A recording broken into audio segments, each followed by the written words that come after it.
Nuts. I mean, how does that feel to know that they love this film so much? It's great, but I'm dead. So I can't answer any questions about that. Oh, okay. So you don't want to give us a spoiler or anything like that? I'm dead. What about Black Panther 2? Anything? I'm dead. Be dead, Chadwick. But I am. I'm dead. En 2016, Chadwick Boseman, le héros du célèbre film Black Panther, est diagnostiqué d'un cancer du côlon de stade 3. Sa famille nous révèle qu'à l'époque, Chadwick Boseman tient absolument à garder sa maladie secrète et à continuer son métier d'acteur malgré son état de santé qui se détériore. Il participe de 2016 à 2020 au tournage de 8 films au total, ceci en enchaînant les terribles séances de chimiothérapie et les opérations. Pendant ce temps, le cancer progresse jusqu'en phase terminale. Et le 28 août 2020, Chadwick Boseman, âgé de 43 ans seulement, décède à son domicile, entouré de sa femme et de sa famille. Un choc énorme pour le monde entier, et en particulier pour la communauté noire qui, au-delà d'un super-héros, voyait en Chadwick Boseman un symbole puissant d'affirmation culturelle.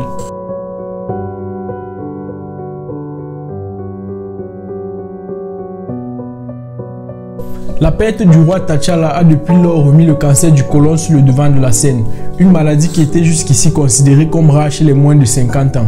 Il est donc important pour moi de vous présenter l'attitude de prévention à adopter ainsi que les symptômes avant-coureurs qui sont censés vous mettre en alerte.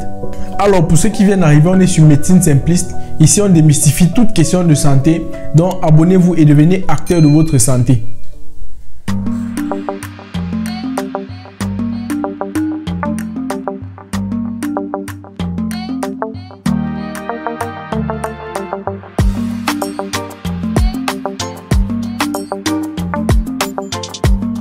Le cancer colorectal, qui regroupe le cancer du côlon et du rectum, fait partie des cancers les plus fréquents et les plus mortels dans le monde. Il occupe la 3e place chez les hommes et la 2e place chez les femmes, juste derrière le cancer du sein.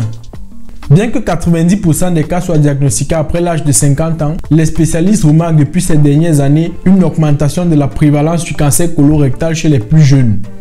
Le cancer du côlon se développe à partir des cellules qui tapissent la paroi interne du côlon. Déjà, c'est quoi le côlon?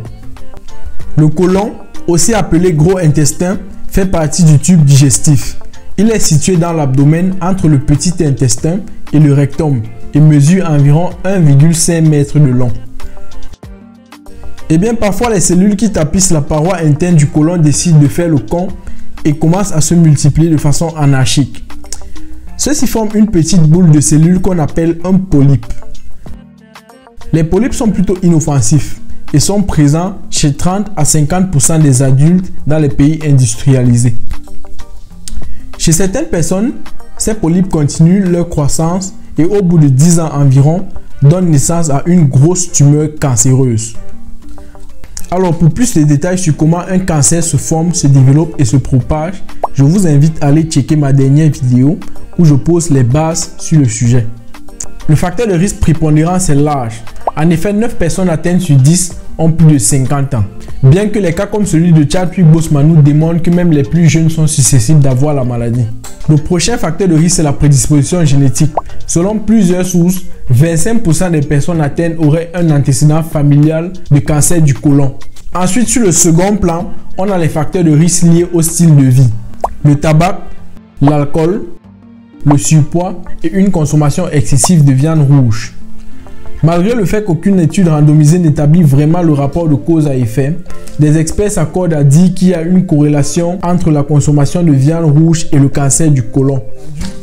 Vous avez sûrement déjà entendu les termes comme cancer de stade 2, tumeur en phase terminale ou cancer en phase terminale, et certains se sont sûrement déjà demandé ce que tout cela veut dire.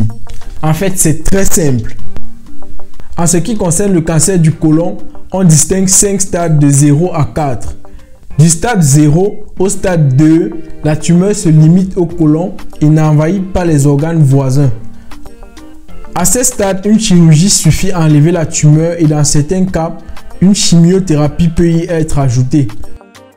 Pour savoir c'est quoi une chimiothérapie, je vous invite une fois de plus à aller regarder ma vidéo sur les bases sur le cancer.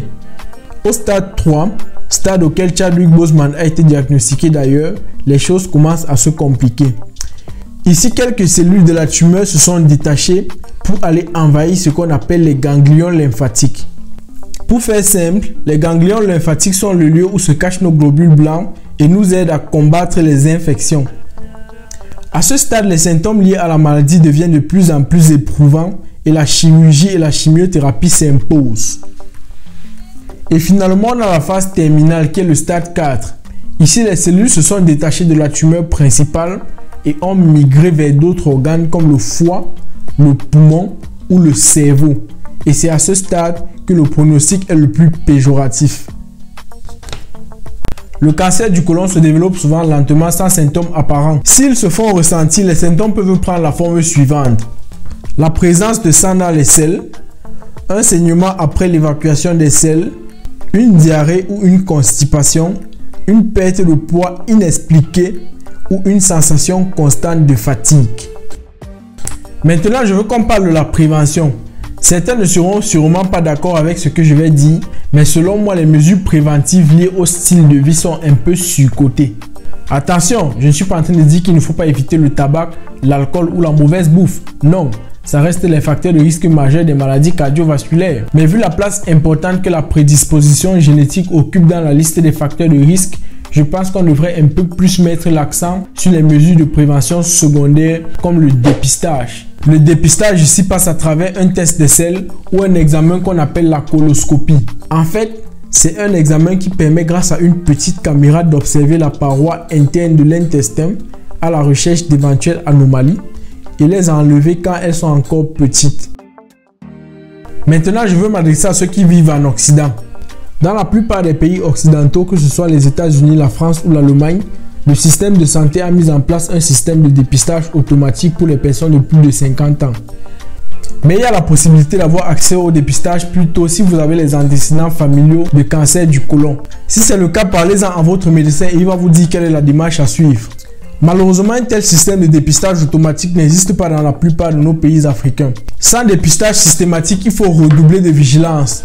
La survenue des symptômes comme le sang dans les selles, la constipation ou la diarrhée doit vous pousser à consulter un médecin. Oui, c'est vrai que les maladies comme les hémorroïdes peuvent provoquer les mêmes symptômes, mais on n'est jamais trop prudent. Ne commencez pas à chercher les potions à gauche, à droite au quartier. Non seulement ça peut nuire à votre santé et ça ralentit énormément le diagnostic d'un potentiel cancer du côlon. Et plus on perd le temps, plus le pronostic de la maladie est funeste. Voilà, c'est tout ce que je voulais partager avec vous. J'espère que la vidéo vous a appris des choses. Si c'est le cas, likez et abonnez-vous pour rejoindre notre petite communauté qui s'agrandit un peu plus chaque jour.